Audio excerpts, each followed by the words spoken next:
Hello and welcome to House Einstein Podcast 48. I am Osman Parvez with House Einstein, and with me is Hamish Crabb.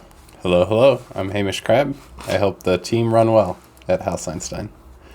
Among a lot of other things. So today's topic du jour. First, thank you so much for joining us on the House Einstein Podcast.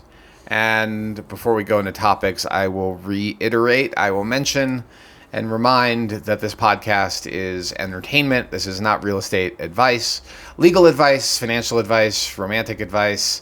This is entertainment to keep our attorneys happy. We have to say that. So if you are a client of House Einstein, a buyer or seller in our footprint, interested in working with House Einstein, you can find us at houseeinstein.com. And if you're a client, just pick up the phone and call us. Text us, send us a smoke signal. That's how we advise you on your specific real estate situation. It's definitely not in this wildly entertaining, world-class leading podcast. World-class, truly. World-class. We are a world-class podcast. We are getting international listens, so there must be some world-class element to it. In which case, I should remind you that the laws that we sometimes mention in this podcast, even though we are not lawyers, and this is not legal advice, those laws are usually relative to the state of Colorado. If you're in a different state, different rules. However, the topic du jour today, we're going to be talking about the old NAR Commission's lawsuit one more time. Hopefully the last time. Well, probably not the last time. But we're going to talk about what's happening in the market in response to the lawsuit, what we're seeing on the ground. And that is a feeling of empowerment for buyers and sellers to push back on commissions. But the question is, how should you go about it? And how shouldn't you go about it?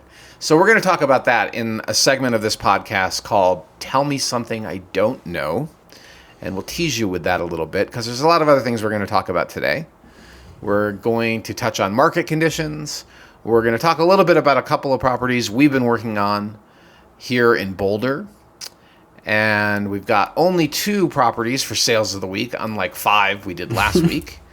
Are these compare and contrast, or are they kind of 2 separate? Yeah, they're not compare and contrast. They're 2 very distinct types of properties.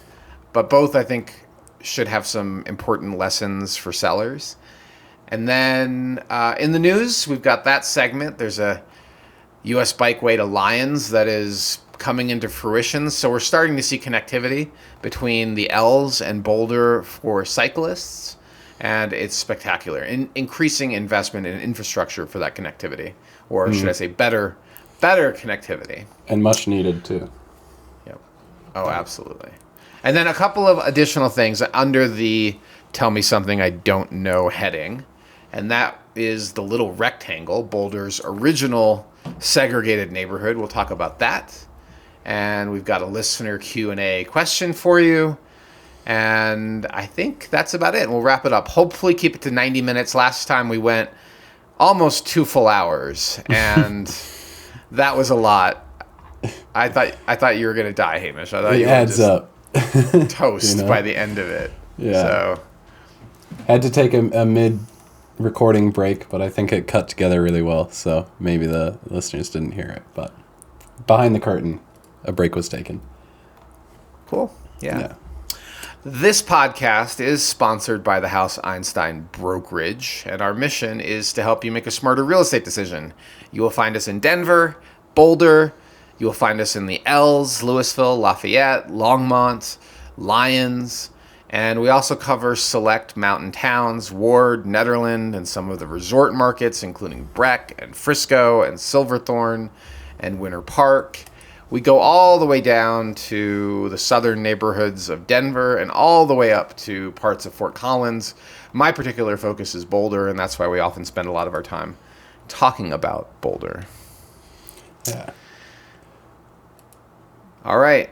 That's it. Let's get into it. Wicked. Market conditions. So it is the second week of June, and that means the data at this point on the MLS is reasonably baked. There are corrections all the time. I used to track this weekly, and it was shocking how often you would see corrections in the database that went back years. But as time goes on, those corrections become fewer and fewer, and the data becomes firmer and firmer. And 2 weeks into the next month, you can treat the previous month as reasonably reliable in the ballpark, and in larger markets like Boulder County, more accurate as well.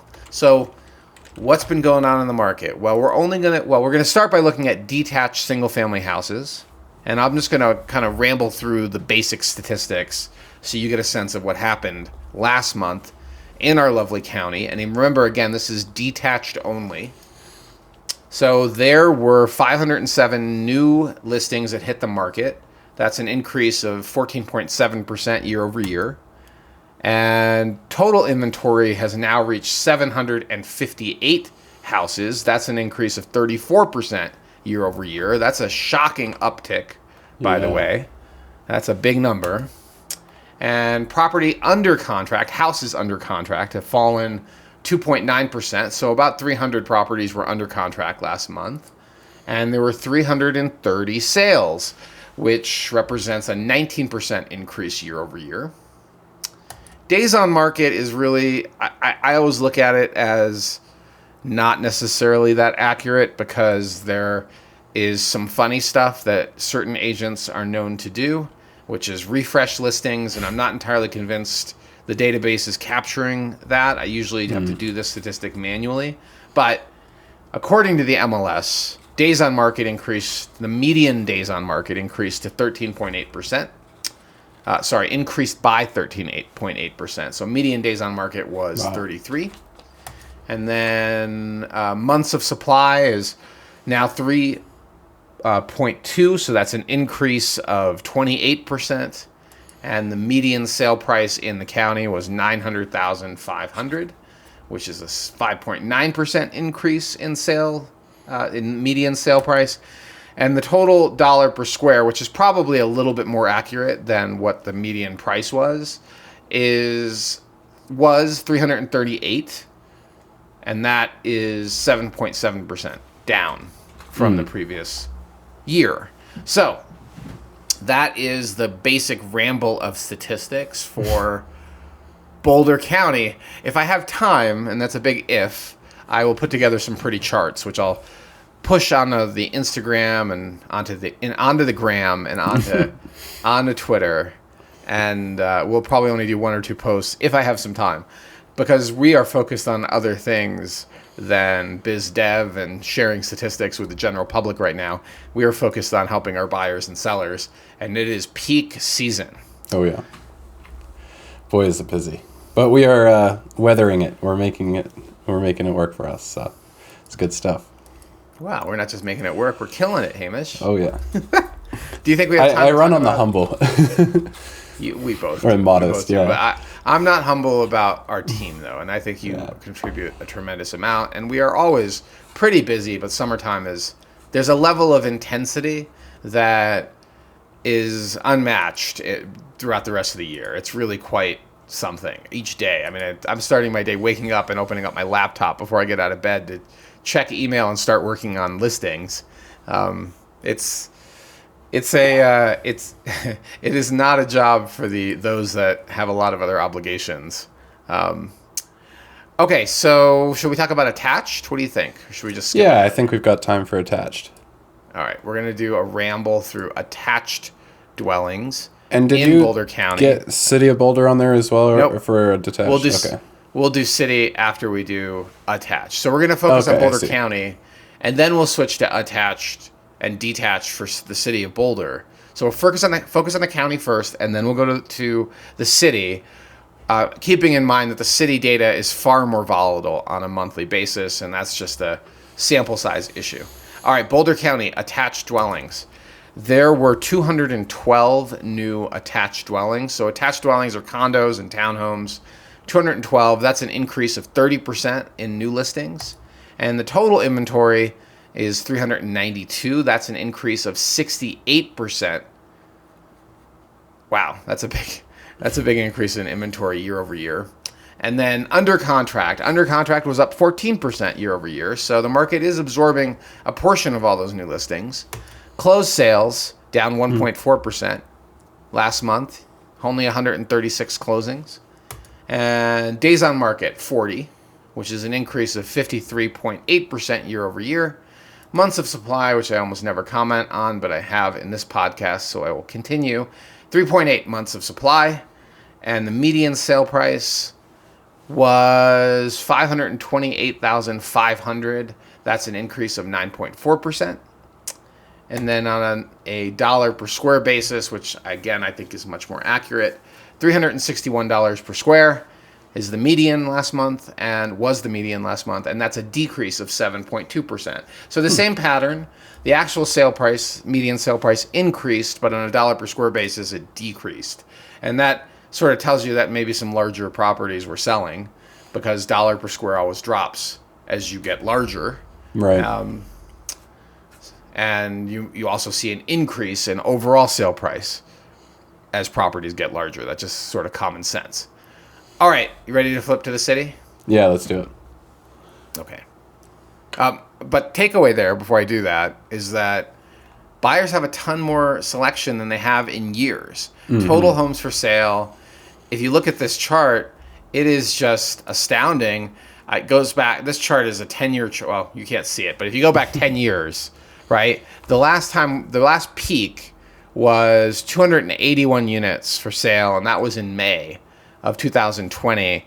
Wow. It bopped up to the same number last year in September, and now we have exploded 344. So what's that delta between 344 over 290 minus the, I didn't do the math, hold on.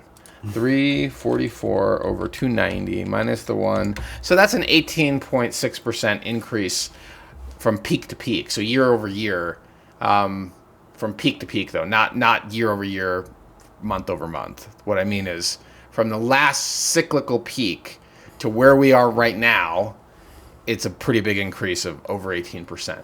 And year over year, it's 68% increase. So that's a big uptick. And that means buyers have selection, and that means sellers have to work harder to get their properties sold. Listing agents have to work harder. I'm seeing more broker tours. So this is across the board, not just for condos and attached dwellings, but I'm seeing so many more emails with broker tour, as agents are trying to work a little harder to get these properties sold. All right, ready to jump to the city? Yep. All right. In the city of Boulder, and we're going back to detached single-family houses, there were 164 properties on the market last month, an increase of 7.2%. That's new listings, new listings coming to market. And then total active inventory, 327. That's an increase of 37%. Property under contract actually saw a bit of a spike as well, 17.5% more single-family houses under contract year over year. That's 94 properties were under contract. And then closings. There were 91 closings last month, up 5.8%. Days on market, 41 days on market, an increase of 32%. That's the median days on market. Months of supply, 4.6, which is an increase of 35%. And then the median sale price, this is the city of Boulder, 1.452, 1,452,000 was the median sale price for detached single-family houses. That checks out. Yep, that checks out. That's the city of Boulder. Oh, yeah. And price per square, 531, down 8.4%. All right, let's switch to attached in the city of Boulder. So now you're looking at townhomes and condos. New listings. New listings are 106 on the market last month, an increase of 29.3%. And homes for sale, we saw a spike. This is attached again to 219 condos and townhomes on the market. That is 140% more than the previous year. So more than double. And then property under contract up 20. Yeah, there were 52 under contract last month. That's an increase of about 24%. And of the property that were available, there were 58 closings. Sorry, of the property that were under contract, 58 closed. That's a decrease of 13.4%. And days on market, median 40, an increase of 48%. Wow. Months of supply, 4.7. And sale price. Sale price was $537,000, an increase of 6.3% year over year. And then the dollar per square, $520 a square, an increase of 2.4%. So, Interesting. Yeah, square footage Yeah. increased in that one. yes, dollar per square increased. And of course, the median sale price also increased. But inventory is starting to pile up with more than double a year ago. And that means there's a lot of sellers who are not under contract, and buyers have way more leverage to negotiate and also way more selection. So there's two benefits of rising inventory. You can pressure the seller a little bit if it's a stale listing. If it's a correctly priced listing that's really desirable, well, you have other options. There's not just one potential property to buy. There might be two or three that are worth looking at. And we're finally seeing showings again, Hamish, where I'm booking 6 properties in a 2-hour tour. That was super common from 2006 to 2000, maybe 10 or 11. Mm-hmm. And then it stopped being that. It started being 1 or 2 showings because that's all that was worth looking at, much less worth writing an offer on. But now, we're back to seeing 5 or 6 showings in a 2-hour block. No, it was a whirlwind. I had that same kind of deal 2 weeks ago, and bring snacks. I brought a Camelback bladder, put it in the passenger seat, just stay hydrated while on those showings. But it's cool. There's a ton out there. It's kind of fun to just drive around and see all the listing signs. I have a little fridge I use for road trips, and You do, I've started yeah. putting it in the back of the Audi for showings for these long days, because it's really nice to have a little snack for our clients. I try to Super only smart. have bubble water, though, so they're not bringing in something they can accidentally spill, because they're going to want to bring it into a listing. And that's, by the way, another topic that we will talk about in a future podcast, and that is buyer etiquette at showings. Ooh, nice. Ooh. That's we'll make a note for our brainstorm of topics to talk about another time. All right. So that's market conditions. What's the biggest takeaway? Again, just more selection, more competition among listings, and there's a greater need for sellers to do the work. Yeah, I think if you're a seller, the days on market statistic is a pretty good kind of indicator too of your expectations. I mean, I came on 2022 and houses were flying off sometimes before they even had a full weekend of showings. And at this point, I think the expectations are time to change, and it's a different world out there. It's still happening, but only for homes that are in turnkey condition, that have been properly prepared for sale, that have extensive marketing to drive traffic to showings. Those properties might still get a bidding war, but in general, by it's and not large, happening. right? Yeah. Right.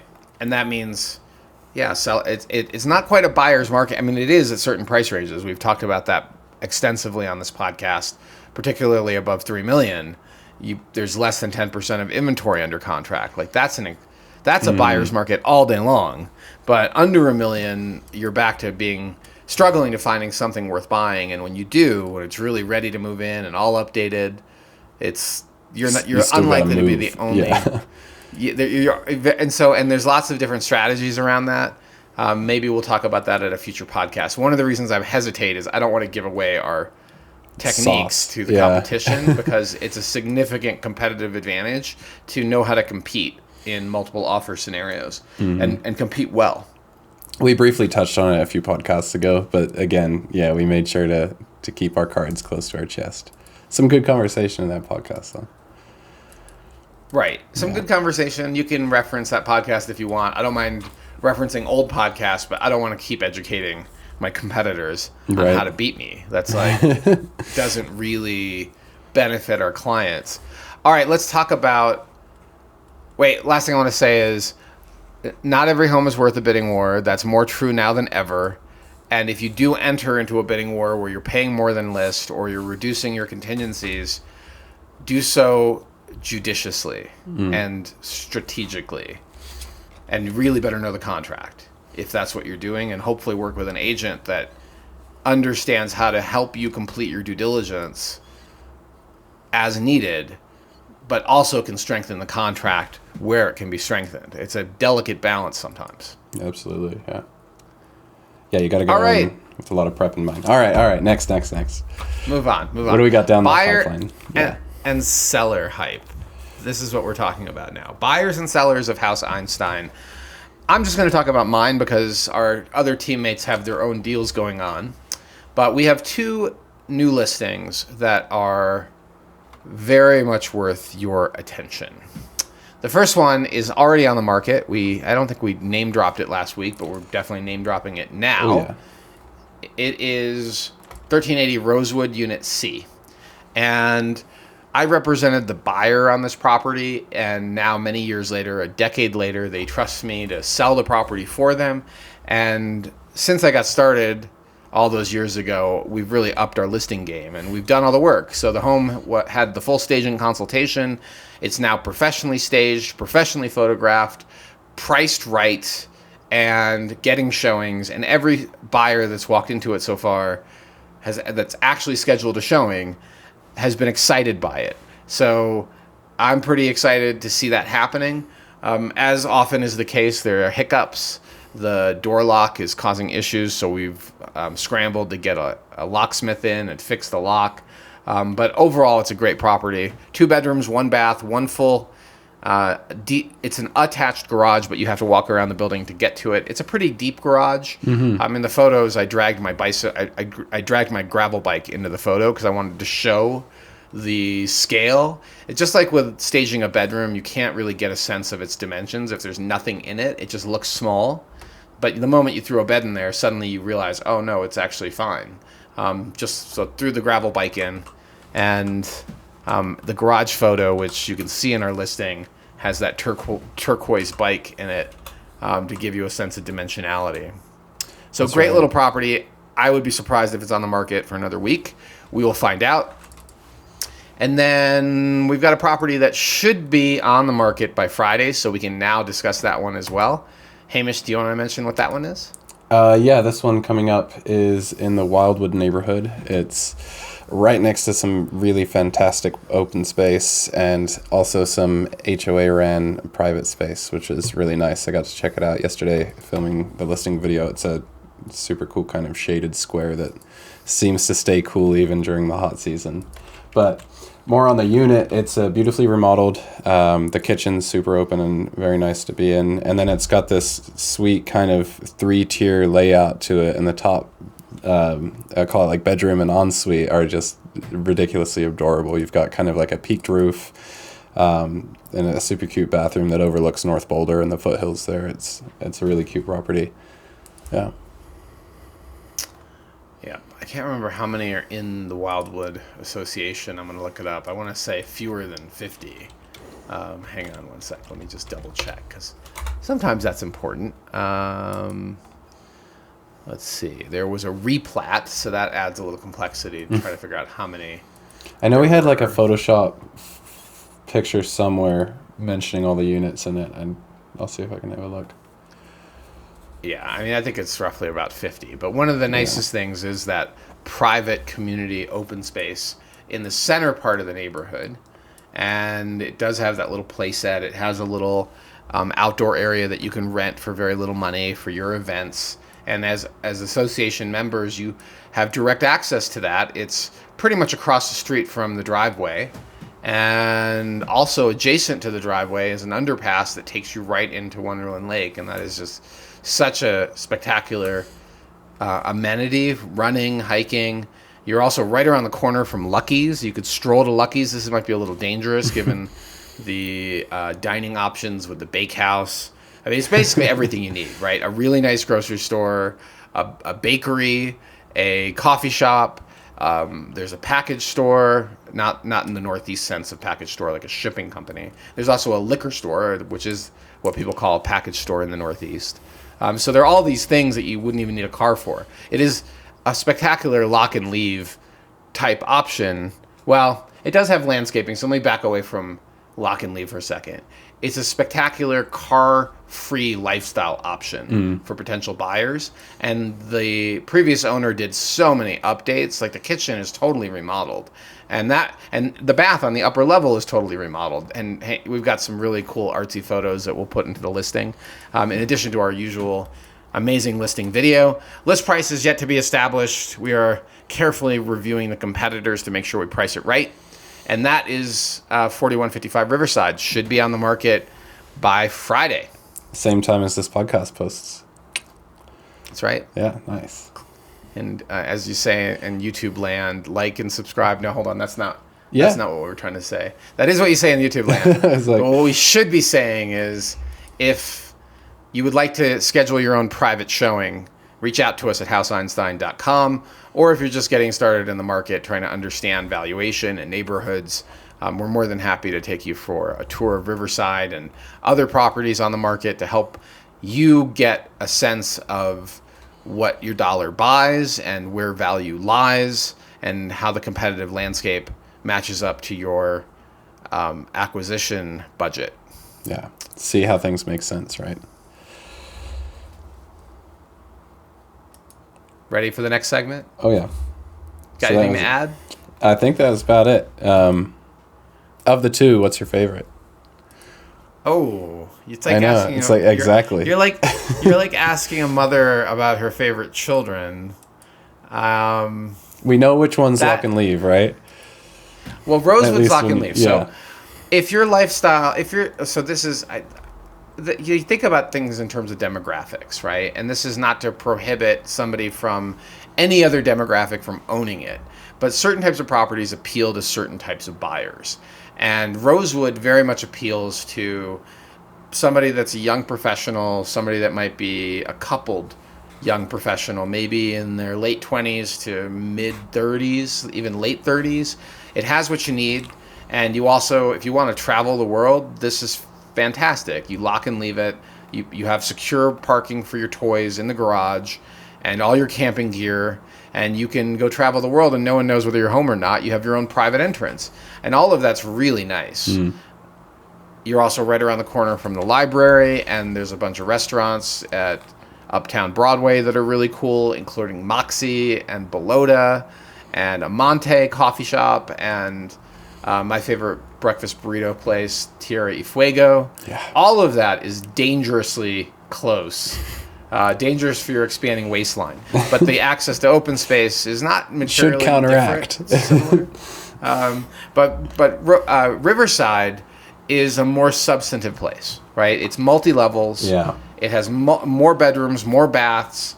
It is maybe for somebody it's definitely for somebody with a deeper budget, right? It's a price point that's roughly twice the valuation of Rosewood, and it's just so much more property, right? These are not really comparable. It's a different class of property, a little less lock and leave. The landscaping is really, really nice. The outdoor entertaining space is really nice. And so the association takes care of not much other than that community open space. It's a hidden gem with great access to Wonderland Lake at a price point that I think is quite affordable compared to other options in the city of Boulder. All right, let's move on to sales of the week. There are 2 this week that I want to talk about as opposed to 5 last week. And the 2 that we're talking about are 900 South 46th Street, which was our listing, and 860 Grant Street, which is in one of my favorite neighborhoods in Boulder. And we'll start with 900 South 46th Street. So, deal metrics.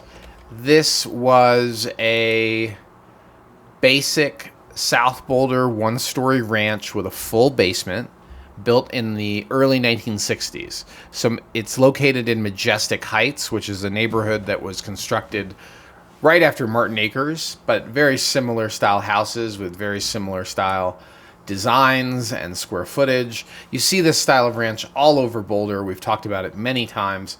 Majestic Heights is located directly south of Martin Acres and directly east of Broadway or Highway 93. And this particular house happened to back to Tantra Park and be on the corner of Darley. So it got the benefit of feeling a lot more open because it's on that corner. And backing to the park means you don't have a neighbor peering into your backyard. Majestic Heights benefits by being so close to the South Boulder Shopping Center. You can easily, within minutes, be at the Southern Sun or Whole Foods or Sweet Cow. And of course, South Boulder schools rock and do really well on performance testing. So all the reasons that people with children like this particular spot, those are all selling points for the property. And what I want to talk about is all the work that went into prepping this property, because it was a home run. We listed it and sold it within 21 days. It went under contract in the first 3 days. The final sale price went significantly over list, $45,000 over list, included a post-closing occupancy at no charge with a time frame that worked for the sellers who were buying a home in Table Mesa. And so all of the things worked really well, and there was no inspection objection because of how we negotiated the deal to make sure the buyers were only focused on big ticket items. And having another buyer helped dramatically with that. Another buyer, actually multiple buyers were interested, but 2 contracts were put in play. One was primary position, one was secondary position, and the secondary position could have gotten the property if they had had their financial situation, their ducks in a row when their offer was submitted. But because they weren't quite as solid on the source of capital compared to the first buyers who were cash, the second buyers who were slightly higher in price didn't get the property, but they did go into backup position.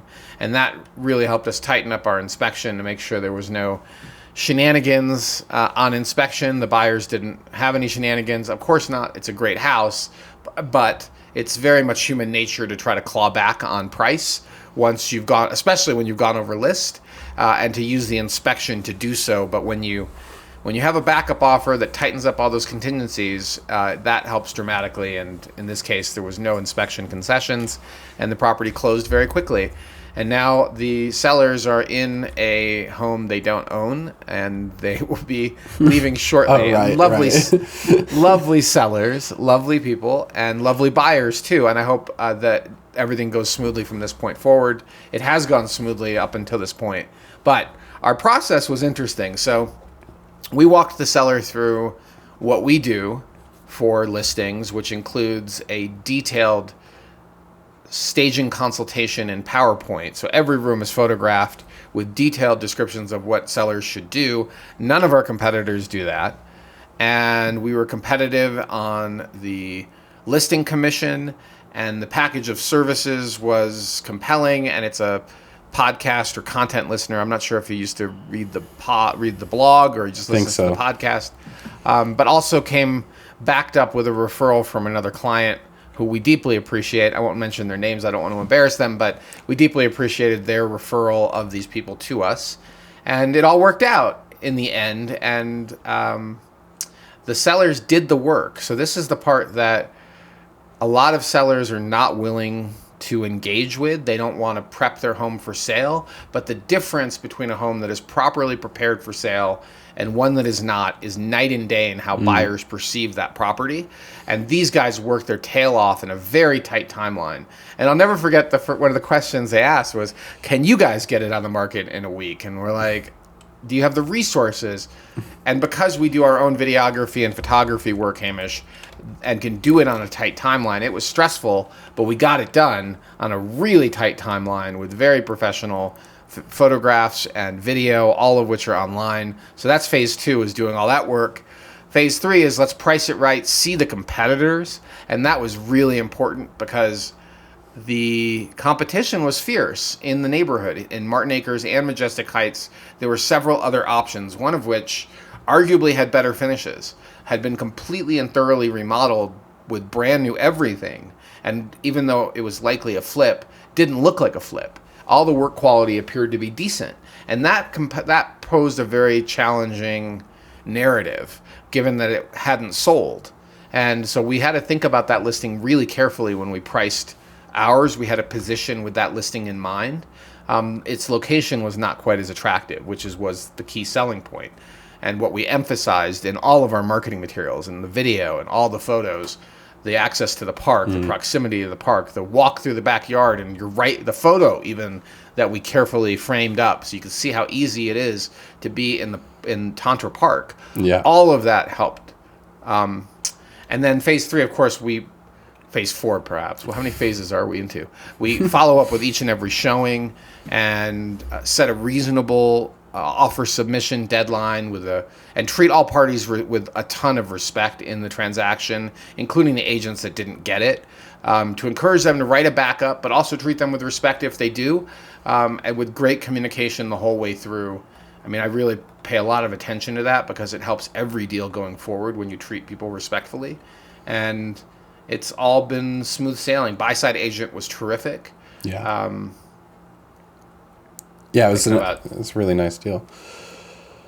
100%. A fantastic deal the whole way through. She represented her clients well. She beat out the bidding war and got her client the property without being the top price, so that is a feather in her cap. And also why price is not the only factor. So take that as a lesson for take home, that it's not just about price, it's about writing a really strong contract and having your financing readily available, particularly if you're competing with cash. So, boom. I remember this was right off the back of probably one of the worst sicknesses I've ever had, at least in the past 3 years. And it was a big push to get it all going. But it worked out really, really well. I'm super stoked for the sellers and the buyer too. Yep. I'm glad your health recovered. Me too. Whatever bug you got, 5 days out of pocket unexpectedly was in peak season. Yeah. Ripped me too, bro. Yeah. You not being available was like, okay, you're not available. We're gonna figure it out. If it was between the two, I'd pick work. Yeah. Any day. Yeah. Little footnote: if you're looking at this listing online, most of the photographs have been removed, and you will probably not find them on Zillow or most websites. It's possible the Realtor MLS still has them, but that was at the request of the seller. They don't want the property, the interior. They're very private people, and so we can do that. That is a potential for sellers. If you want your listing photos off the MLS, even on the buy side, if we're the listing agent, tell us before we finalize it, because once we finalize it, it's a lot harder. Before the deal's marked sold, that's the time to take off photos that you don't want on the MLS. So video too, yeah. Yeah. Okay. No, I think the video's fine to leave up for now, because it's a different, and we're not advertising. As long as we turn off our advertising on the video, I think that's fine. Perfect. And if they would like it off, I'm happy to remove the video too. They didn't ask for that, so we'll talk about that offline, Hamish. Yeah, cool. Well, the next is on your favorite street, or are you? Well, let's talk about what didn't work. Okay, let me reiterate what didn't work for agents was just maximize price, right? I like that is a factor that you can't get around. What I mean by that is that the higher price without the stronger financial package, right, communicated uncertainty.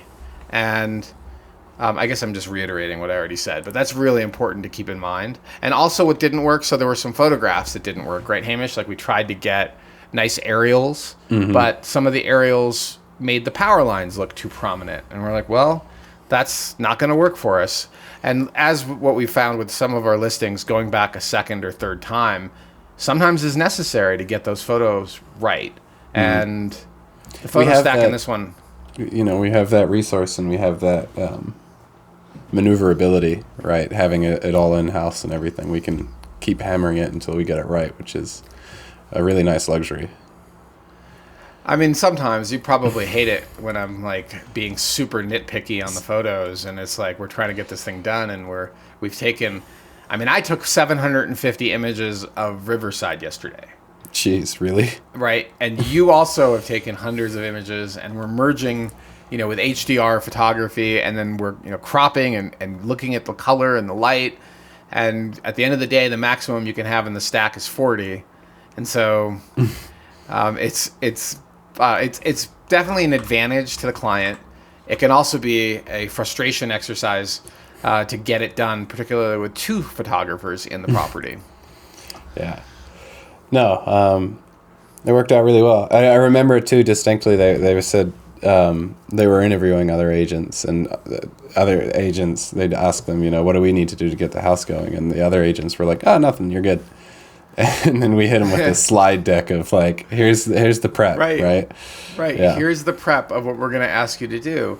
And they were just floored by that. And also, it was a key distinction. Everyone else is just like, stick a sign in the yard, the house is perfect. Yeah. No. In fact, I'm pretty confident that work gave them the above list price. It was worth it. All the work they put in brought them significantly above list and a much smoother deal. Mm-hmm. Yeah. No, this one went really, really well, which I'm super glad to see. All right, let's move on. 860 Grant Place. So some people call this neighborhood Rose Hill. It's listed as Chautauqua Heights in the listing agent's description on the MLS. I mean, the actual subdivision on the public record, the legal subdivision is Chautauqua Heights, so the listing agent's correct. And that's one of the things that you should always take with a grain of salt, that the subdivision is sometimes used as a proxy for neighborhood, and you should always double check if you really care that much, because Rose Hill and Chautauqua Heights are kind of different in terms of when they were developed and what's technically the neighborhood. But this particular house was built in 1951, so post-war, and it is a 4-bedroom, 3-bath, 2-story house, bigger than typical lot.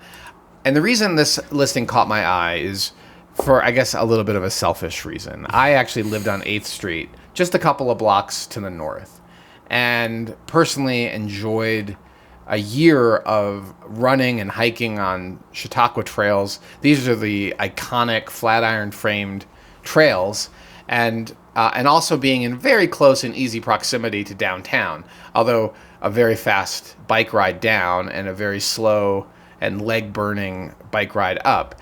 And what's interesting is Lincoln is one way, and Grant, I think, is also one way. Well, I know Grant is one way. I think Lincoln might be too. But these two streets, Lincoln and Grant, these are Civil War era streets, are named in this of civil.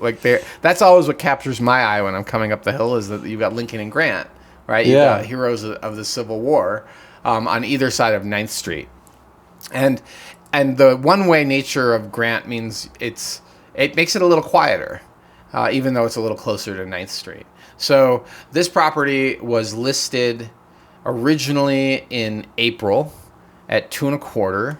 It went under contract about a week later, so officially 10 days later, it went under contract. I say a week because you have 3 business days, so around a week it found a buyer. But buyer number 1 bailed out. They were only under contract for 3 days, and it's unclear what happened. All sorts of things could potentially happen. The buyer could have just gotten cold feet. But it was brought back to market on the 9th, and then on the 21st of May, it went under contract for a second time. So 10, 11 days, 12 days later, it found another buyer, and buyer number 2 successfully closed after a 20-day period. And they negotiated a $50,000 concession from the seller, from list price, and there was an additional $4,875 for unknown reasons. The listing agent noted that the property was back on market before any of the inspections were done, meaning that buyer number 1 didn't even bother doing an inspection. They put it under contract for 3 days, and then they bailed out. They probably checked the inspection box because it has the most protection for buyers. It could be they didn't have the money. It could be they just got cold feet. It could be they found a better property and felt they were overpaying. Who knows? Who knows?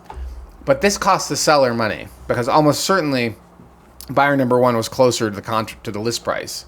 And it's frustrating because it has nothing to do with the seller, right? It has nothing to do with the property when a buyer behaves badly. And I feel like there should be some sort of wall of shame for agents that have not properly prepared their buyers or have not properly vetted their buyers, because this type of behavior has a real financial cost. But that's what happened to this particular deal. And the house itself is a very attractive, they called it Cape Cod style. If it's not shake shingle, people, it's not Cape Cod style. Well, that's not entirely true. No, I think it's valid. There are houses in the center of Nantucket that are definitely not shingled, but Cape Cod style has a certain look and feel. This is a little stretch in my professional, having lived in Cape Cod for several years, opinion. But all right, I'll go with the description. Super cute little backyard, detached garage. Those mini splits look like they're going to be super loud on the deck. But yeah, that's the nature of this deal. And yeah, good eye on mini splits. I mean, just look at how big they are and the size of them. So the SPD says that the previous owners disclosed a, quote, dime-sized amount of water during 2013, and they never had a moisture or water issue of any kind. Yeah, I have a hard time buying that, but that's what was disclosed. And when you look at an SPD, you should always look at it with a critical eye for how it's written and how thorough it is. And frankly, every buyer should get a mold test, but especially those that have mold sensitivity. And every home that has a basement in 2013 in the city of Boulder, most homes I saw have some dampness. Mm-hmm. So, and lots of crawl spaces got damp too, which potentially, if you've got a sensitivity, you might want to encapsulate to try to reduce the risk of mold growth getting into the house. I mean, it all depends on sensitivity. But when I look at this SPD, I see a thorough, well-written SPD that inspires confidence. It's the blank ones that make me really nervous. Oh, yeah. So I don't think there's anything wrong with the house. It's in a great location with a great layout, I guess Cape Cod style, and plenty of space, split bedroom distribution, one on the upper, one on the main, two in the lower. That's less than ideal. But that 2-car detached garage is somewhat rare and great property. So a deal that was priced right. Marcia Kotler was the listing agent, and she's super competent. I've never seen her do poorly on the listing side, and it's always been a pleasure to work with her. In fact, before I realized she was so deeply embedded with our competition, I actually tried to recruit her many years ago to work together because I thought she'd be a great agent to partner with. And then I realized, oh, wait a minute. Dang. She is a great agent to partner with, and I don't think 8Z would let her go. So that's 860 Grant Street. In this neighborhood area, can you expand the homes too much, or is this kind of what you get? Because I'm thinking, the Flatiron views, if you went just a little bit taller or kind of configure the home a bit more. The answer on expansion potential depends on so much. Oh, yeah. From the orientation of the lot and the solar shadows that are cast on the neighbor to the lot size itself with floor area ratios. But the home was built in 51, so post-war. And it will get far less scrutiny through historic review because of the vintage of house. And can you scrape it? You might be able to. I don't know if you should. I don't know what you might do from an architectural perspective to change those two dormers. I guess this is Cape. The more I look at this house, I guess I'm going to go with the Cape. Agree with Marcia that it's Cape Cod style. It's nicely cute, whatever it is. Inside. It's a cute house. Yeah. It actually reminds me a little of the house I grew up in. That's kind of weird. Solar panels on the roof. It's a great property. And can you expand it? The larger lot was going to give you more of an option to do that. But the east-west orientation makes it harder. And the other thing they sometimes look at is, well, are you encroaching into setbacks on your neighbors? And this home was platted in the 50s. The rules were really different back then for what you could build. But I think there's going to be a lot of changes in the future, Hamish, with the zoning. What is and is not allowed. Yeah, because of all the rules that Polis and the state have pushed through. Mm-hmm. It would not. I think this lot probably could support an ADU, maybe over the garage. Yeah, right. It's got that detached. Yeah, it's got that detached garage. Wouldn't it be a great apartment above it? Oh yeah. Yeah, that would be a kind of a neat way to complement the home is with a small ADU. I was thinking of some sort of ultra-modern monstrosity, but I like you keeping with the times or keeping with the theme. Yeah. I love listings at this time of year with aerial photos because you can really see all the pink trees, all the blossoms, the cherry. I think they're cherry blossoms. It's they're just so pretty. Beautiful. Yeah, this This was like right before the big spring bloom, because there's still some dead ones. When was it listed? April 27th. Yeah, that makes sense. Photography is pretty good too. You know, we're so critical with photography with our work. There's a few photos, if we're being super nitpicky. I really like photos that show that you can clearly see through the windows, and these ones you can. But I think it was a kitchen photo where the only thing that it showed was just other people's houses, which wasn't ideal, but it was a good photo. So, I mean, the only photo that makes me ill is the fake sunset with the glowing windows and the turquoise chairs that look like they're just completely artificial. Those chairs fake are popping. Sunsets. Like this is like the Amityville horror photo. Like this. It does give that, doesn't it?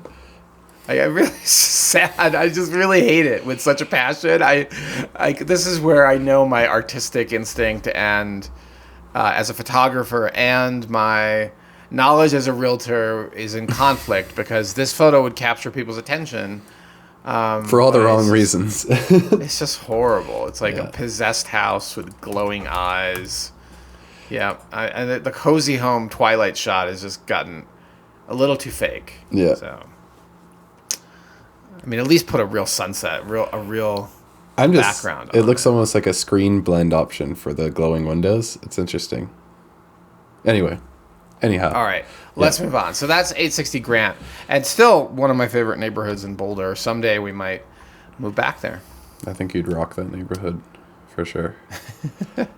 All right, let's move on to in the news. Only one piece in the news today. Yeah. And that is an article in Boulder Reporting Lab. And it's good news, right? Objectively? It's great news. Okay. It's great news. So having bicycled this many times myself, and Leah won't do it, okay? She hates riding on US 36. She feels so unsafe. Yeah.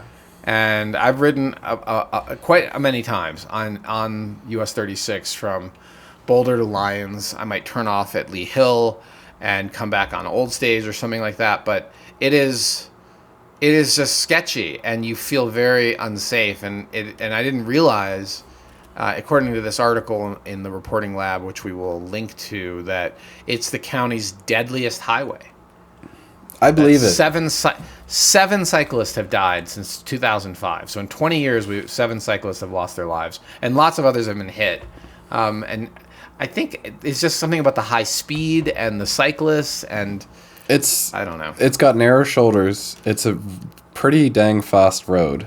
Anytime I'm driving on that road, I am scared, for the cyclists, because it's a double yellow, and very often it's 2 lanes are full. So if there's a cyclist on the shoulder, you can't really move over to give them a whole lot of room either. And you've got bends and you've got turns, and it's stressful to drive that route. Yeah. There's also been a bunch of motorcycle accidents with people turning left in front of motorcyclists. Oh yeah, those lefts are scary too. I've even seen a car accident from Boulder Valley Ranch where somebody turned left in front of another car. I've been behind cars turning left that just don't get the closing speed of somebody coming at you at 70 miles an hour, which is often what people are doing because it's rated for 60. So people are flying, and turning left in front of a vehicle moving 70 miles an hour requires pretty good depth perception. Yeah. No, and at the same time, if you're getting ready to make that left-hand turn, you're bringing everyone behind you who's also going 60 miles an hour to a stop. And it's just, this is needed, so. Right. Yeah. So they're going to spend $91 million. It's not done yet. It's still a proposal, but the county's behind it, which makes it more likely to get state funding. And this is going to be 11 miles of concrete, similar to what's on the eastern side, what's on the western side of US 36. No, it's on the eastern.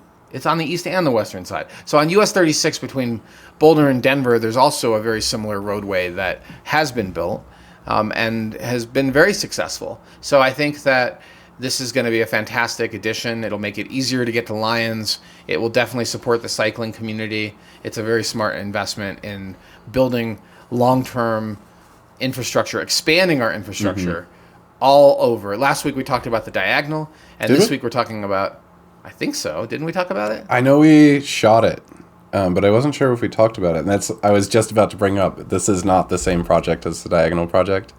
Yeah. Okay. That project is 165 million, and also will have bike separation, I believe. Yeah, through the center. Yeah.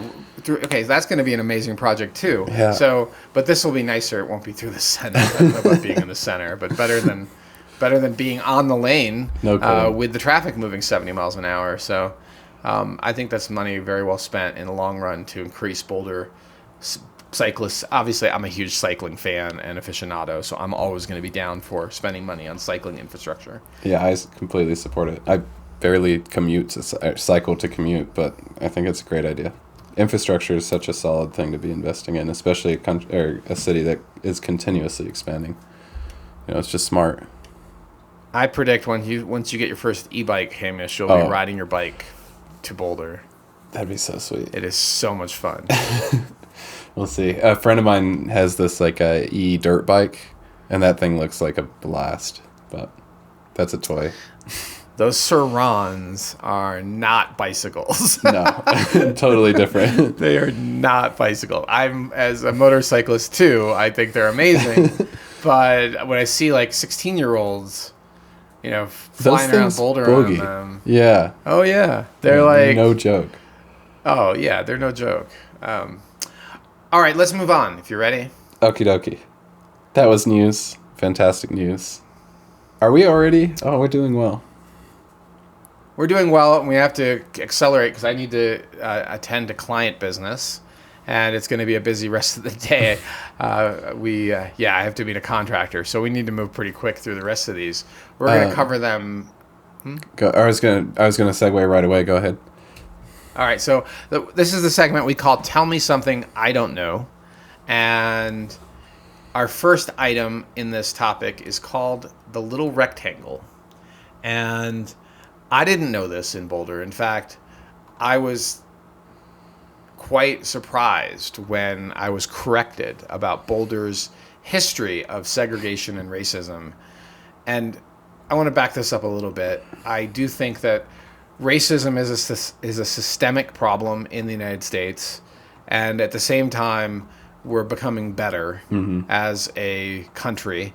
And when I moved from upstate New York, I grew up in upstate New York, and I moved around New York City. I moved to Boston. I lived on Nantucket. And I experienced Boulder as one of the least racist places I had ever lived. And so when I heard that Boulder had this racist past, including quite a few, the Klan activity here, Klan-owned businesses Super here, surprising, yeah. I was just kind of like, what? I thought people were full of it. And it was far left-leaning activists that were just stirring up controversy and not real. And it turned out I couldn't have been more wrong. Boulder did have a quite racist past. And if you're interested in that, you should go listen to Dr. Ruth Cave Flowers give a talk at Boulder High School. And that talk was I'm so grateful this was recorded. So this woman is also featured. She owned a home in the Little Rectangle. She moved here from Cripple Creek, Colorado as a young girl. She experienced racism here, but she talked about what the experiences were, really matter of fact. And she became a very well educated. Boulder High School refused to grant her a diploma, but she somehow got through CU, got her PhD, and eventually came back and taught here. And she had moved away briefly to teach back in the East, in the Southeast, where she could get a job. But she talked about the type of jobs that black people were allowed to have in the 1950s in Boulder. And this is at a time period that Martin Acres was being built and Majestic Heights was just starting to be constructed in the early 60s. And she said that skilled tradespeople could not get work if they were black in Boulder. They had to go to Denver. And that's in this recording of a talk. I believe it. I mean, she sounds so matter of fact, right? Matter of fact. This was life back then.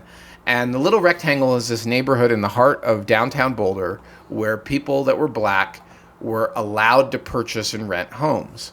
And I recently attended a 2-hour walking tour, almost 2 hours, presented by John Corson, who's a former city council person and heavily involved with Historic Boulder. And he had done a ton of research on the Little Rectangle, which is this little pocket neighborhood. And so we walked the neighborhood house to house talking about the history of Boulder's prominent African American community members and the homes they lived in, where they came from, the businesses they were involved in, what some of their experiences were. And like myself, one of the experiences that John shared was of another black woman who moved from Mississippi roughly around the same time that Ruth Flowers moved here, and her experience is Boulder being less racist than Mississippi in the 1950s. And just like I'm sharing that my personal experience of racism has been far lower than any place I've lived, I believe it when people still experience racism here and have, and the history of it is 100% there. The Little Rectangle was a red line neighborhood, and if you are interested in hearing about the residents and their history and which homes they lived in, watch the video. It's not the most compelling thing because it's not an edited and produced video. It's just a straight up recording. It starts off with a little feedback because of John's speaker he's wearing, but he eventually turns it off after a few minutes. And I had John mic'd up for the whole thing. So you could almost listen to it as a podcast and learn so much about Boulder's history. No, I was wondering if I should add it to like a podcast playlist, but I might be able to just make an audio only version as well and put it up on the podcast.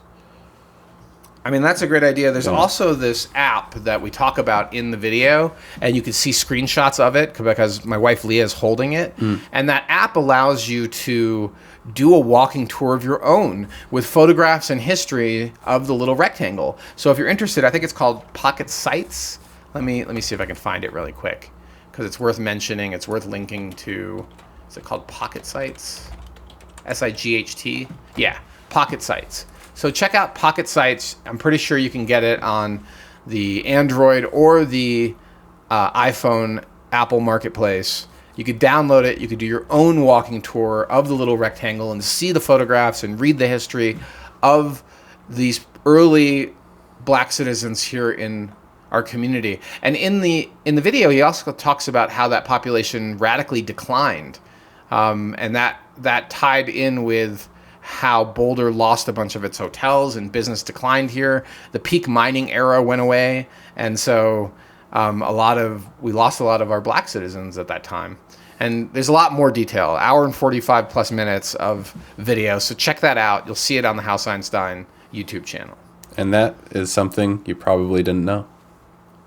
I didn't know, and I was embarrassed. Honestly, I was really embarrassed. I really thought people were being facetious or just being provocative, talking about Boulder's racist past, given how far left we are today.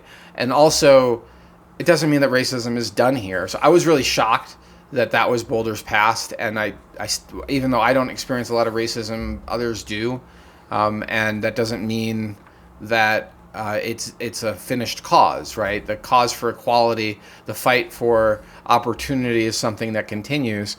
And this isn't a podcast about racism and systemic racism in Boulder, but understanding our past is really important to making a better future for everyone. Yeah, absolutely. Dude, didn't you get heckled in Longmont not too long ago too? I did get catcalled by some probably teenage person. Not knowing what they're saying. Yeah. They dropped the N-word as I was walking on the sidewalk with Leah, and we were crossing an intersection, and it was some teenage person probably who yelled out the window the N-word at me as I walked by, and Leah was so like pained. Yeah. It was the first time she had ever heard like that happening to somebody and happening to her husband. And I felt more worry about it. I guess, I've steeled myself. I'm almost 50 years old. I've experienced racism my entire life in subtle microaggressions as well as very overt things.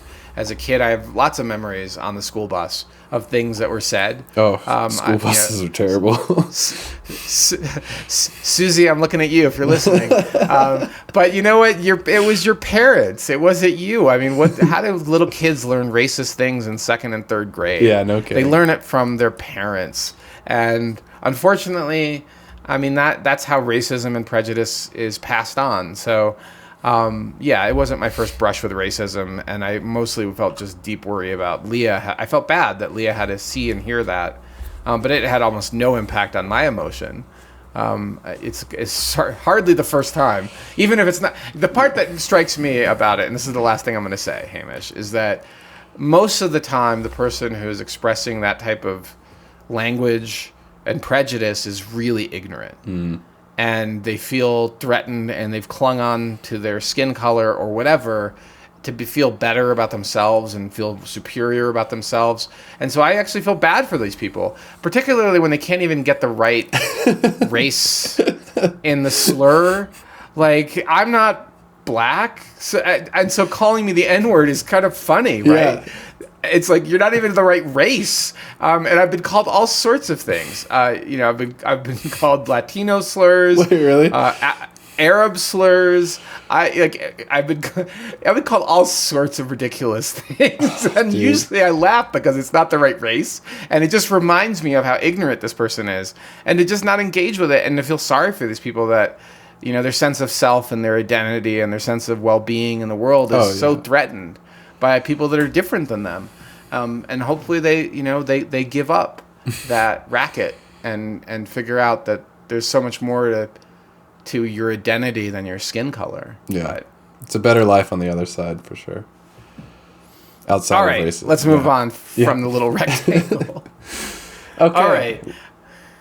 Q&A. That's right. We're going to keep going pretty quickly. So, question from a listener. And what happens if you grant the seller a opportunity to live in the home after closing, and they don't leave, or they don't remove their stuff? What do you do now? And so this has presented a very interesting conversation on both sides when I've represented buyers and when I've represented sellers. And in Colorado, we have something called a post-closing occupancy agreement that comes from the Colorado Real Estate Commission, and it covers at a high level all of the different ways this gets remedied if the seller trashes the house or doesn't leave. The post-closing occupancy agreement is for a maximum of 60 days. It says the prevailing party gets entitled to their legal fees paid, and that the home has to be corrected back to the condition it was when closing occurred, and a whole bunch of other things. There's a security deposit involved. But even with that agreement in place, things can go sideways. So the answer is, most of the time it'll be fine, but not always. And you may want to choose to use a post-closing occupancy agreement. Choose this pathway very carefully. And if the home is full of junk and you're asking the seller to clean out their personal belongings, for example, there is a good probability they're not going to do it. It's just something they can't do, they're not capable of doing. And I had this happen to my buyer. They bought the house. The seller partied in the house for 2 months and then left all sorts of junk behind that they had agreed to remove. And my client called me with a moving truck in the driveway and said, Osmond, the house isn't clean, and we can't move our stuff in because all of their junk is already in the home. Holy cow. And I said, look, let's just hire a bunch of TaskRabbiters. Let's get 1-800-junk removal up to the house. We'll take it out of the security deposit. Let's just handle it. And he's like, I don't have the security deposit. And there's this pause, and I'm like, what do you mean you don't have it? You got it at closing. No, they never gave it to me. It's like, uh-oh. Called the title company. Are you guys holding the security deposit? No, we didn't collect the security deposit. No. There wasn't one. Even though it had been in the contract, it was not collected at closing. And I ultimately got the title company to write a check, which is why they are still our favorite title company.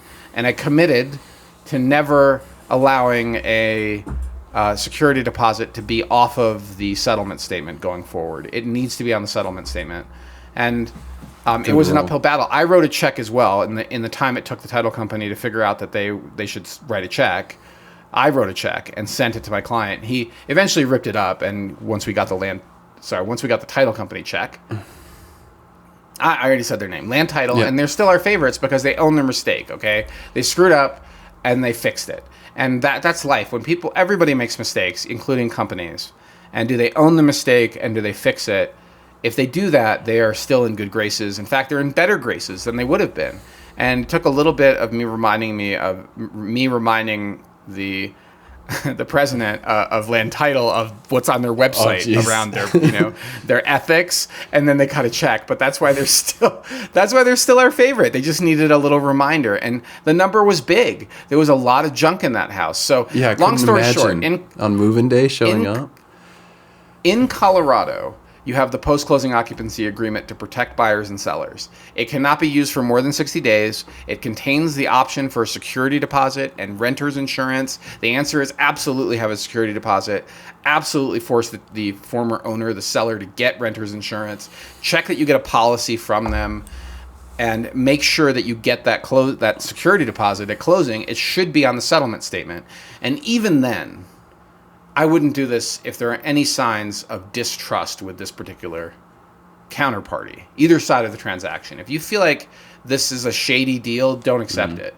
But once you've signed it, you can't get out of it. So do your due diligence on the buyer/seller early in the process. And if there are signs that this person may behave unethically, you may not want to do it, because eviction can take a really long time. And even though you don't have a lease, you still are likely to have to go through legal processes to get these people out of your house. And I don't know anybody that's had to do it in Colorado, so I can't tell you if it's the normal pathway for eviction, which can be many months, or if it could happen much faster. It's unlikely to happen overnight, so you really, really want to trust your counterparties when you enter into a post-closing occupancy agreement. I'm just still putting myself in that buyer's shoes and just imagining the stress. Moving truck in the driveway, ready to go, Yeah, moving truck of your stuff in the driveway, ready to move in, and you find a house that's been trashed. And the house has been trashed by a seller who moved out of state. And the seller who moved out of state, by the way, was an attorney. Which we thought would be, the guy's not going to sign. Yeah, right? And all I could think about is Better Call Saul, right? You're dealing with a criminal attorney. Yeah. So it's post-Breaking Bad. Now the timeline's coming together. Right, yeah. So this particular guy, he trashed the house, went off to Florida, and the title company, cut a check. I cut a check too, but I got my money back. And I cut that check because I don't know who else is going to own this mistake. And you know what? It's not my client's fault. And so I'm going to credit $1,200 out of my commission to make this problem go away. Okay. Mm-hmm. And I'm deeply apologetic, and we're still hopefully friends. No, I think we are friends, but still, I felt bad. Like that should not have happened. And it's not your buyer's agent's job to track the security deposit. But if it's on the settlement statement and you call the title company and ask this question, because you as the buy-side agent actually don't see the seller's settlement statement until after closing. Right, yeah. So you have to call the title company and ask, how is the security deposit getting collected? That's the only way to know. Otherwise, this is a super pro just tip. Assume. Yeah, I'm writing this one down. That's what you do. Yeah. If you're on the buy side with a post-closing occupancy agreement, you call the title company and verify it's on the settlement statement. Or you send them an email and get it in writing, even better. Okie dokie. All right, we made you wait. Yeah. And now it's time to talk about our topic du jour. And I'm also looking at the clock and realizing I can't have a really long conversation on this. So lucky you, listener. I won't go on and on. We could get about 15 minutes. I think we could do about 15 minutes on this topic. So as everyone knows, the National Association of Realtors, the NAR, settled. And there are changes coming to how agents are being compensated. And one of those changes is that buy-side commissions will no longer be disclosed on the MLS. They may be disclosed in other ways. In fact, I got a text message today from a buyer's agent who apparently can't even read the MLS because the commission's in there. And her question was, what's the commission on this deal? And she hasn't even scheduled a showing yet, but she couldn't see it in the actual listing for some reason. I went and double-checked. I checked both MLSs just to make sure I didn't miss something. Too, yeah. It wasn't syndicated wrong, right? Yeah. But it's on there. And so I told her the commission, and she apologized for not being able to see it. And I don't know, it's sort of annoying, right? Like I've got to take time out of my day to double check the MLS is right, but that's my job, fine. But it was right there on the MLS. And in the future, beginning in August, it will not be. So there's this broad-based assumption that there will be a reduction in commissions to buyer's agents. That's the perception out there. Now, in reality, commissions have always been negotiable, but because they were in writing and established by the seller to pay the buy side, it often wasn't negotiated at all. It was super rare. In fact, if somebody had asked me, Osmond, would you take less? The answer is no. Go find somebody that, go find one of these rookie agents or a discount agent that gives you a credit back, because I know the value of what we do, so I'm not discounting it. But now we're going to have these conversations with buyers early and often, and also with sellers about whether or not they're offering any compensation to buy-side agents. And that's largely the perception of change driving that. The simple removal of the field on the MLS is not really changing much. Real estate will more likely become like commercial. Residential will become more like commercial. But now we're going to have conversations. So the question is, as a consumer, right, as a buyer or seller, prospective buyer or seller, you're thinking about buying a house, you're thinking about selling your house, and you want to hire an agent, how do you handle this change in the MLS? How do you handle this change to commissions? Well, I guess I'm answering this question. Well, Hamish. You have not. I have like a little bit of I don't know, maybe it's like a preamble, or I don't think BATNA is the correct term for that. But well, first of all, how do you have a number in your head before you go and shop these agents? Are you dead set on finding the cheapest commission and that's all you care about? What are you going into when you're shopping agents? Well, it is important to know your BATNA. And did I use that right? Your BATNA, your best alternative to negotiated agreement. It is important to know your BATNA, your alternative. But your alternative, honestly, should not be go with the Well, I guess your alternative could be go with the discount provider and do it all yourself. So that is a possibility. But let me just give you a tip on negotiation. This is like if you're selling a car, Hamish, and somebody texts you and says, what's the lowest price you'll go? They haven't even seen the car, Yep. right? They haven't looked at its condition. They're not actually a real buyer. They're just tire kicking. And so there's a right way and a wrong way to negotiate. And this is what I want to talk about, is how do you negotiate the right way with buyer's agents or seller's agents? And there's a little bit of a different approach to both. But the commonality, the thing you should do with both, is start by having a discussion of what services they are providing. And you will quickly find that agents, buy-side agents in particular, that aren't adding much value are going to struggle with this question. So what you want to do is interview 3 to 5 agents, and a minimum of 3. You don't necessarily have to do more than 3, but you should interview at least 3. And you should start the question with, tell me about the services you're going to provide me. I'm interviewing agents. I'm thinking about buying a house, willing to spend 1 to 1.5, whatever the number is, or I'm thinking about selling my home, and I'd like to talk to you about what services you have to offer. Mm-hmm. Don't even bring up commission at this point. Yeah. It's the wrong time to bring up commission, because a number of these people are not going to qualify for the final negotiation over commission. Commission is the last thing you negotiate on. The first thing you negotiate on is, the first thing you're doing is screening, right? So what services are you providing? You have that conversation in person. Have them come to your home, or to go to their office if you want. Meet them at a coffee shop, but ask them about the services.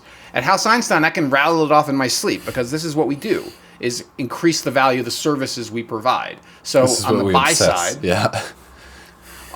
we've been doing it 20 years. On the buy side, we offer very critical property selection support.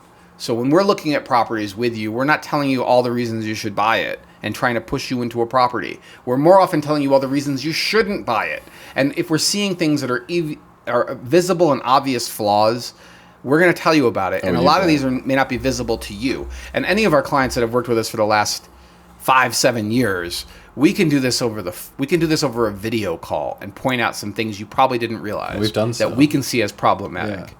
What's that? Oh, and we've done that too, right? Like last week's sale of the week, I think we discussed Scrub Oak. Right. Oh, we maybe. We discussed another property that we help buyers acquire, but that was a video call. Absolutely, we'll continue on with that. That's a screen as part of the videography, which is the next step. So if you're here in person, right, we're looking at property together most of the time. And if you decide you want to write an offer, our next phase is negotiation to try to help you get the best deal.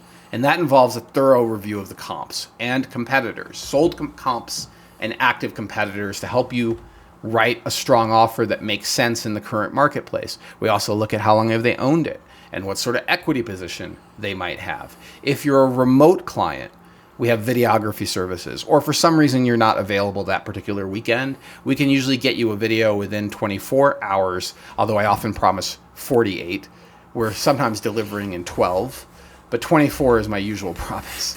And then if you want that property, we are your guide to negotiation. We know most of the top agents in Boulder because we've done deals with them over and over again, and we have a very good reputation in our community for doing deals ethically and only going under contract with property that our buyer is serious about acquiring. We also manage the contract really closely and keep an eye on dates and deadlines so you don't blow one and risk your earnest money. And then once you're headed to closing, we're through all the contingencies in the contract. We've negotiated inspection if necessary. We are giving you solid referrals to contractors we believe in, that we've worked with many times, who have performed for our clients. That's what you're getting on the buy side with us, and that's what our commission is. That's how we're earning our commission on the buy side. On the sell side, staging consultations, full and complete staging packages, professional photography, professional videography, of which we've shown many, many examples, the final pricing analysis, which is super detailed right before we go active. We're, again, reviewing the comps and the active competitors carefully, in person if possible, which is one of the reasons I've run out the door. You're about to go, yeah. I'm literally going out the door to go look at some of these competitors. And then we're also going to benchmark the competition throughout the life of the listing. So every week, sometimes every other week, but typically every week, we're going through the competition and asking ourselves, are we competitive? What went under contract? What's new on the market? What's sold? What are we seeing in the tea leaves, the data tea leaves of what's happening in the marketplace? And that might even include calling some of these competitors' listing agents to talk about what happened with your new listing. How many offers did you get? Could you give me the list of buyers who submitted? I'm happy to call them and see if they're interested in our new listing. Like, that's the type of work we're doing for our sellers. Open houses are a hot topic. Some of them are public, some of them are broker open. Yeah. And now there's a flood of them, right? So everyone's trying to do open houses to increase their services. There's also paid advertising beyond the MLS. This is a question you should always ask your listing agent. What are you doing besides sticking it on the MLS? Yeah. And you will find most agents aren't doing anything. They're just sticking it on the MLS. And are they spending their own money on an advertising budget before the property is sold to try to increase the awareness of this property? And then the last piece is feedback systems. So again, in addition to that benchmarking that the listing agent should be doing weekly, you also should be calling every showing and calling the buy-side agent on every showing the property has to ask, well, what did your buyer think? What did you think? What might bring a deal together? How did you feel about the price? Do you have any suggested improvements? Those are the conversations your agent should be having for every showing, and that's the value of the sell-side agent. But most people are afraid to ask these questions or don't even know what questions to ask. But that's where you start the conversation in the interview process.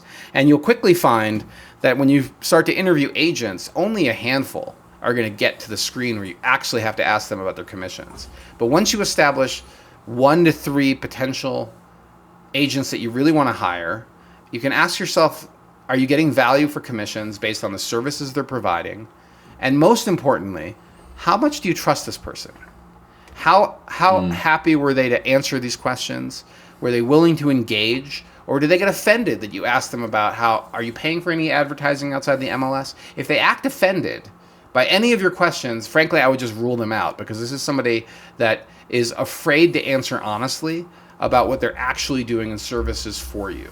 And finally, if you've decided on one or two agents that you're willing to use, you're probably going to find their commission is very similar. And you can ask them that question as part of all the questions you ask. What commission are you asking for? And also, what additional fees am I expected to pay? Because some agents are sneaking in nonsense fees. And I get the question from the title company all the time, do you have an additional fee? And the answer is no, we don't charge additional fees. There's no transaction fees with House Einstein. It's just the commission.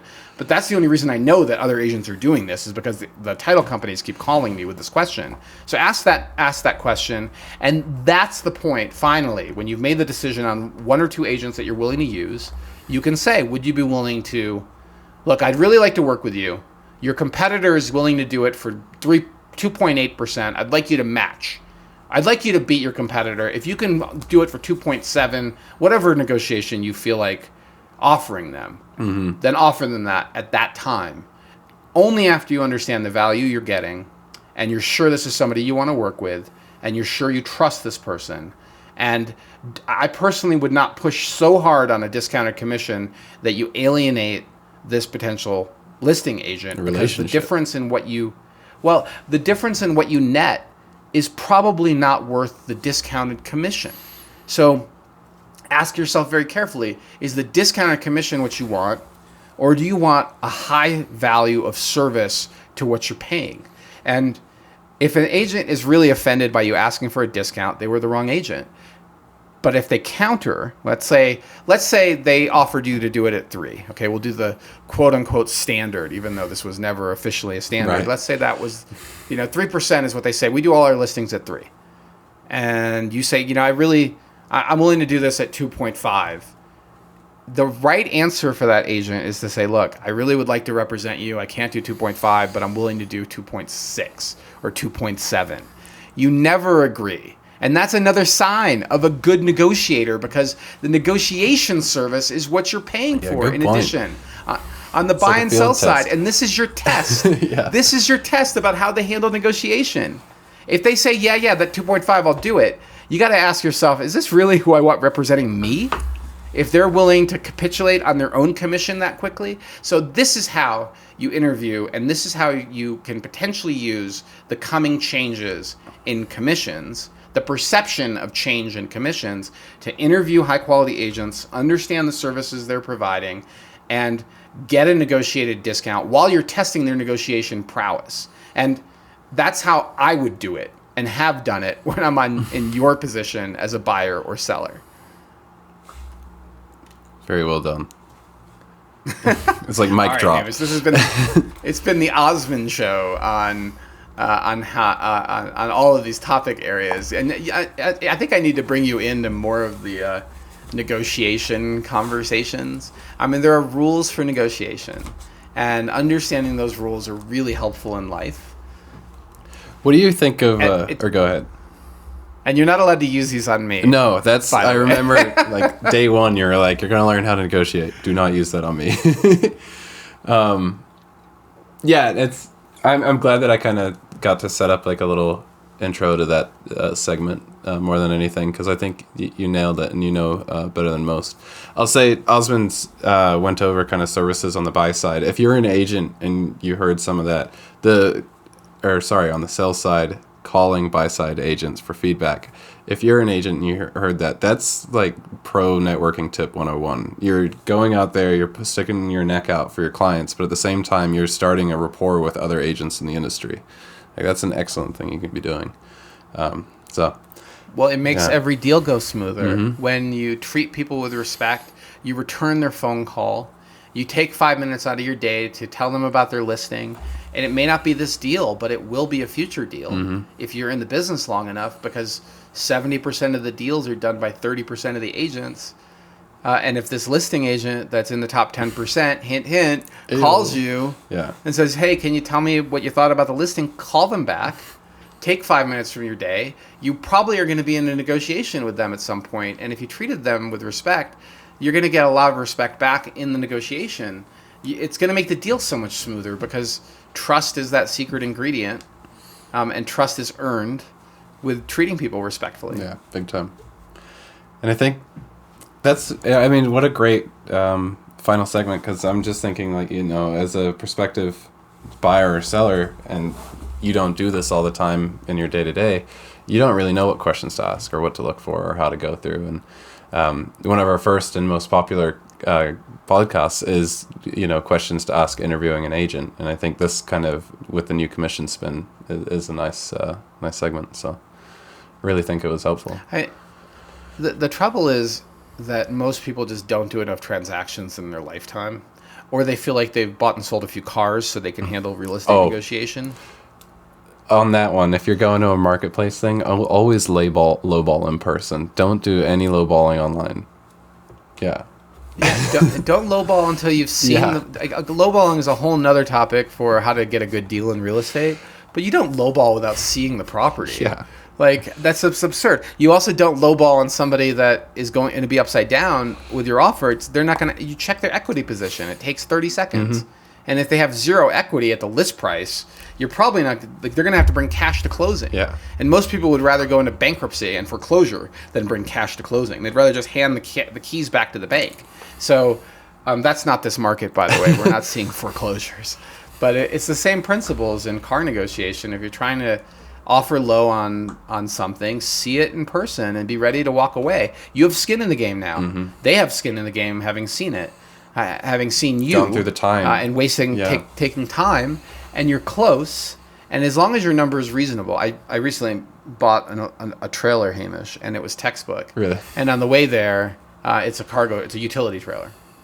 It's aluminum. Have I seen this one? And on the way there, no, you haven't seen it yet. Anyway, it's just a bigger version of our existing utility trailer, and on the way there, I towed it back with the Tesla, by the way, from Littleton. Nice. It made it. Nice. It was amazing. I bet. That vehicle tows the Tesla Y. I don't have a bro truck. That Y does great as a tow vehicle. So Leah, on the way there, she's like, what's your walkaway number? Nice. What's a fair deal and what's your walkaway? She knows, she corners me, so I don't. She's like, you need to have somebody ask you what your walkaway number is, because otherwise it's very easy to have the eBay effect of an auction and to lose discipline in a negotiation. So she always asks me with vehicles, what's your number? And I think the list price was like 32, and the comps brand new is like $5,000, and I found one trailer like it for like slightly more money, and I was like, well, this thing has old tires. So I went and looked at it. And sure enough, the tires were really old, and I pointed that out, and it had some dents and dings, and I'm looking, very careful. I'm like, look at this dent, honey, and and he's right there looking at it with me, right? Like, he's seeing the dents, and I'm pointing out those dents, and then we agreed on $2,800. Nice, right? And that was actually the number I felt really good about. And she had asked me that on the way down there. What's your feel good number? And I'm like, $2,800 would be a good deal, but I also would buy it at the list price, because the time to go drive to Indiana to save $200 is not going to happen. No. And these trailers don't show up that often to make it justified. So I'll actually pay the list price, but we ended up getting it for 10% lower. And then I couldn't help myself, and you should never do this. I did it. I couldn't help myself. I asked him what he paid for it. And he told me he paid $100 more, which is actually the right answer, right? So he did, even if it was a lie. Yeah. From a negotiation perspective, you never let the other side feel bad. Yeah. And he said, actually, I paid $100 more than you're getting it for. I'm like, all right. I'll take it. I feel all right about this. I'll take it. So, anyway, negotiations, all about humans and understanding human behavior. And everyone wants to feel like they got a little clawback from the other side. So remember that when you're negotiating. It's not a negotiation, but I'll tell you about it another time. Well, unfortunately, we are out of time because I have to run. And we'll just do a quick wrap-up. I'll do it this time, Hamish, because I've asked you to do it a few times. First, thank you so much for joining us at and on the House Einstein podcast. I deeply hope you enjoyed the show and were entertained. And again, even though things are sounding very lawyery, we are not here to advise you on your finances or your legal matters. This podcast was entertainment. If you liked what you heard, check us out at houseeinstein.com. You can subscribe to our socials. That really helps us get the word out. You can see our YouTube channel. We work really hard on presenting educational, informative content to help you make a smarter real estate decision. Thank you so much for joining us, and we will catch you next time.